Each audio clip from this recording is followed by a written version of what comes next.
ಲೋಕಸಭೆ ಚುನಾವಣೆ ವೇಳೆ ಮತಕಳುವು ಆರೋಪ ವಿಚಾರಕ್ಕೆ ಸಂಬಂಧಪಟ್ಟಂತೆ ಮಹಾಭಿಯೋಗ ಪ್ರಸ್ತಾವನೆ ಮಂಡಿಸಬೇಕು ಅಂತ ಹೇಳಿ ಪ್ರತಿಪಕ್ಷಗಳು ಒಂದು ಕಡೆ ಸಜ್ಜಾಗ್ತಾ ಇವೆ.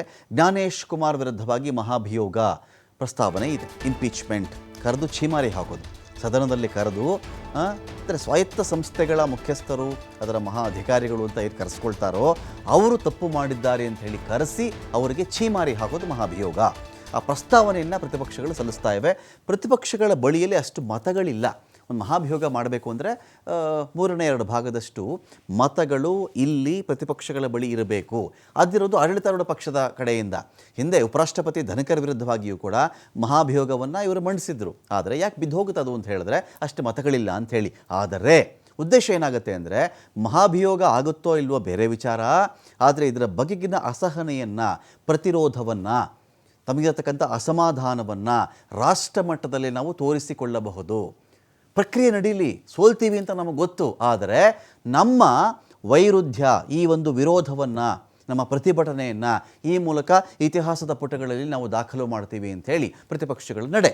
ಸೇಮ್ ವಿತ್ ಜ್ಞಾನೇಶ್ ಕುಮಾರ್, ಮುಖ್ಯ ಆಯುಕ್ತರಿದ್ದಾರೆ ಚುನಾವಣೆಗೆ, ಇವರ ವಿರುದ್ಧವಾಗಿ ಕೂಡ ಮಹಾಭಿಯೋಗದ ಪ್ರಸ್ತಾವನೆಯನ್ನು ಪ್ರತಿಪಕ್ಷಗಳು ಮಂಡಿಸ್ತಾ ಇವೆ. ಇಲ್ಲಿ ಕರ್ತವ್ಯದಲ್ಲಿ ವೈಫಲ್ಯ ಹಿನ್ನೆಲೆಯಲ್ಲಿ ಜ್ಞಾನೇಶ್ ಮೇಲೆ ಆಕ್ರೋಶ ಇದೆ.